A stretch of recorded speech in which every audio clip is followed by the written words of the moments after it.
کہ ذکر رسول کرنے والوں سے لوگ محبت کر رہے ہیں، آج تو یہ دور ہے ذکر رسول کرنے والوں سے لوگ پیار کر رہے ہیں، آج تو یہ دور ہے ذکر رسول کرنے والوں سے ملنے کے لیے لوگ تڑپ رہے ہیں، آج تو یہ دور ہے کہ ذکر رسول کرنے والے لوگوں سے لوگ اپنا رشتہ محبت جوڑے ہوئے، مگر ایک دور وہ دور تھا جہاں ذکر رسول تو ذکر رسول، خود ذات رسول کے دشمن ایسے تھے کہ حضور کو اپنا حجرہ مبارک چھوڑ کر حضرت ارقم کے گھر پہنچا۔ صحابہ کہتے تھے حضور صلی اللہ علیہ وسلم آپ کی جان کے لیے لالے پڑے ہوئے ہیں، یا آپ کی جان کے پیاسے ہیں۔ حالانکہ یہ سب تقاضائے بشری تھا، ورنہ جس کے آنے سے پہلے جس کے آنے کی تقریر عیسیٰ اللہ کرتے ہوئے اس کی شان کیا ہوگی؟ وہ کہنے والے نے کہا تھا خلیل اللہ نے جس کے لیے حق سے دعائیں کی، ذبیح اللہ نے وقت ذبح جس کی التجائیں کی، جو بن کر نور پھر دیدہ یعقوب میں آیا، جسے یوسف نے اپنے حسن کے نئے رنگ میں پایا، دل یحییٰ میں ارماں رہ گئے ان کی زیارت کے، لب عیسیٰ پہ آئے واعظ جس کی عظمت کے۔ وہ مصطفیٰ جان رحمت کی شان ہے نا، لیکن قربانیاں دیکھیں آپ، تصور کریں یہ کیوں؟ تاکہ ہم پر اور آپ پر ظلم ہوتا رہے تو ہمیں یاد رہے جس کے لیے کائنات بنائی ہے۔ جب انہوں نے ظلم سہ کر دین کا جھنڈا بلند کیا ہے تو جو مظالم وہاں ہوئے تھے وہ یہاں کہاں ہے؟ بیدار ہے نا؟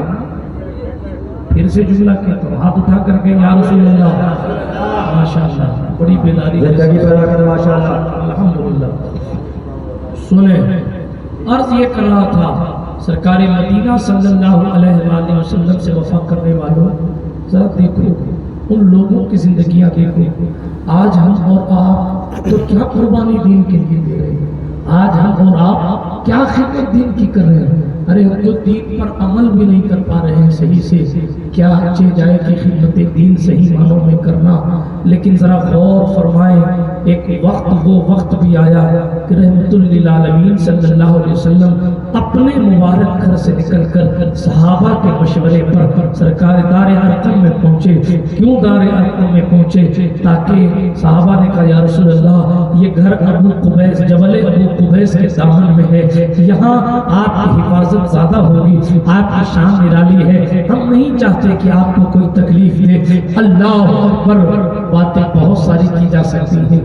حضور صلی اللہ علیہ وسلم نے گھر بدلا، جگہ بدلی، انتظار کیا۔ اب لوگ بدل جائیں تو میں اپنا شہر نہ چھوڑوں، اب بدل جائیں تو اپنا شہر نہ چھوڑوں۔ حضور نے صحابہ کو حبشہ کی طرف بھی بھیجا۔ حبشہ کی طرف کیوں بھیجا؟ اس لیے کہ نجاشی کا عدل و انصاف مشہور تھا، عیسیٰ روح اللہ کی امت میں وہ شخص تھا۔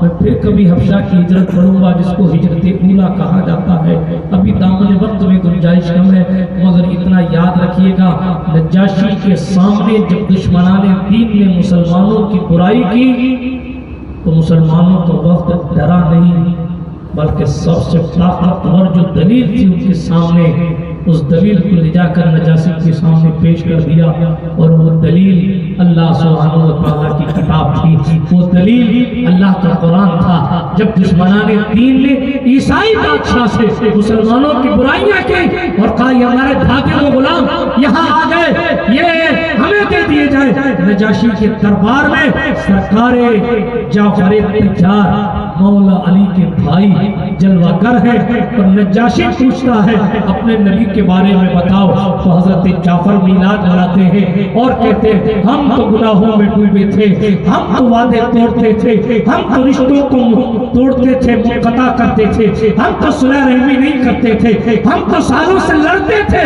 مگر پھر وہ آئے جنہوں نے ہمیں جوڑ دیا، جنہوں نے ہمیں محبت پیدا کری۔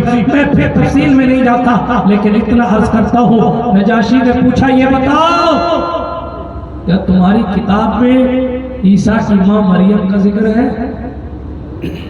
حضرت سرکار جعفر نے سورہ طٰہٰ کی آیتیں سنائی، اور کہنے لگے، سورہ مریم کی آیتیں بھی سنائی اور کہنے لگے کہ تم ذکر کی بات کرتے ہو، میرے اللہ نے پوری سورت ہی مریم کے نام سے اتار رکھی ہے۔ اللہ اکبر۔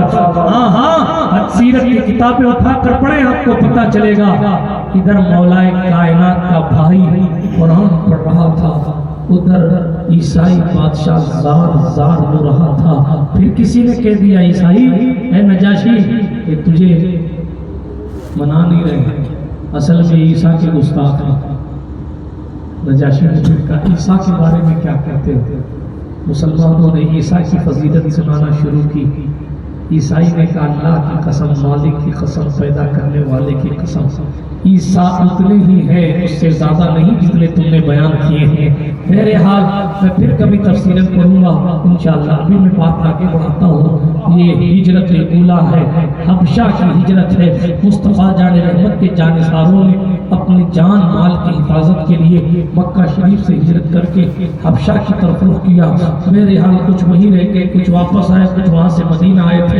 تفصیلات میں جانے کا وقت نہیں ہے، لیکن حضور انتظار کرتے رہے میری قوم تبدیل ہو جائے، میری قوم بدل جائے، اور آخر کار انتظار کرتے کرتے وہ دن بھی آیا کہ قدرت نے فرمایا محبوب آج کی رات ہجرت کر جاؤ۔ میں پہلے عرض کر چکا بہت سارے نبیوں نے ہجرت کی، میں پہلے عرض کر چکا ہجرت میں برکت ہے۔ غالباً حدیث شریف میں آیا ہے کہ ہجرت کرنے والے کو اللہ مال و دولت بھی عطا فرماتا ہے۔ برادران ملت اسلامیہ رحمت للعالمین پر اتنے ظلم، لوگ کہتے ہیں اسلام آتنکواد سکھاتا ہے، میں کہتا ہوں 40 سال میں گالیاں کھا کر دعا دینے والی ذات کا نام محمد عربی۔ اونٹ پر روجڑیاں رکھوانے کے باوجود بھی حضور رحمت للعالمین صلی اللہ علیہ وآلہ وسلم مکے میں ہیں، یہ بھی احسان مصطفیٰ ہے۔ پیروں میں کانٹے چبھنے کے باوجود بھی رحمت للعالمین صلی اللہ علیہ وسلم مکہ شریف میں 40 سال کفار کی آنکھوں کے تارے ہیں، اور پھر 13 سال تک 53 سال کی مبارک عمر تک 13 سال مسلسل تکلیفیں جھیل رہے ہیں۔ کسی کوئی 2 سال 1 سال 5 سال اگر برا پڑوسی مل جائے تو لوگ گھر بدل دیتے، مکان بدل دیتے، شہر بدل دیتے۔ میرا دھندا نہیں چل رہا، میں کہیں اور جا کے دکان لگاؤں، میرا پڑوسی برا، میں کہیں اور جا کے گھر خریدوں گا۔ مگر حضور کی استقامت دیکھیں، 13 سال تک ظلم برداشت کرتے رہے۔ اتنا ظلم ہوا کہ گھر میں رہنا بھی دشوار کر دیا، اور حضور دار ارقم تک پہنچے۔ وہاں صحابہ گھٹنوں کے بل چل کے چھپ چھپ کے اس دیوار کی پناہ لے کر اس دیوار کی پناہ لے کر رات کی تاریکیوں میں حضور سے ملنے آتے تھے۔ یہ اسلام کی شروعات کا دور ہے۔ آخر کار وہ وقت بھی آیا کہ حضور سے فرمایا گیا آج کی رات ہجرت کر جاؤ۔ پھر آپ نے سنا ہے ہجرت، ارے جدھر جانا ہے اس زمین کو تو قدرت نے پہلے سے تیار کر رکھا ہے۔ معراج میں بھی اس جگہ نماز پڑھائی گئی ہے جس جگہ کو زمین طیبہ کہا گیا، اور سرکار سلیمان علیہ السلام اپنے اڑن کھٹولے پر بیٹھ کر، یعنی وہ چٹائی جس چٹائی پر بیٹھ کر انہوں نے پوری دنیا کی سیر کی، اس مبارک چٹائی پر بیٹھ کر دنیا کی سیر کر رہے ہیں، اور دنیا کی سیر کرتے کرتے کرتے کرتے ایک ایسی جگہ پہنچے کہ سلیمان نے اپنی چٹائی زمین پر اتاری علیہ السلام، اور تھوڑی دیر پیدل چلے، اور پیدل چلنے کے بعد پھر چٹائی پر جو ہے وہ تشریف فرما ہو گئے، اور چٹائی پر تشریف فرما ہو کر واپس ہو گئے۔ پوچھنے والوں نے پوچھا حضور پوری دنیا اڑ کے گھومی ہے، یہاں چل کے کیوں آئے ہیں؟ ذرا راز بتا دے۔ سرکار سلیمان نے کہا بات صرف اتنی ہے، جو نبیوں کا سردار ہے، نبی آخر الزمان ہے، وہ پیدا تو کہیں اور ہوگا مگر ہجرت فرما کر اسی زمین پر آئے گا، اور میں اس دار الہجرت کا احترام آخری نبی کے قدموں کو دیتے ہیں۔ نعرہ تکبیر، نعرہ رسالت، دعوت اسلام، عظمت اسلام، برادران ملت اسلامیہ، عرض یہ کر رہا تھا یہ مقدس کون سی زمین ہے؟ یہ طیبہ کی زمین، یہ طیبہ کی سرزمین ہے جہاں 1000 سال پہلے قطب اول حمیری نے اپنی عقیدتوں کے جھنڈے گاڑے تھے۔ یہ 1000 سال پہلے شہر آباد کیا گیا تھا۔ علماء دین نے یہاں کی مٹی کو سونگھ کر کہا تھا اس مٹی کی خوشبو بتاتی ہے کہ مختار کائنات آج نہیں کل اس سرزمین میں تشریف لائیں گے۔ اللہ اکبر کبیرہ۔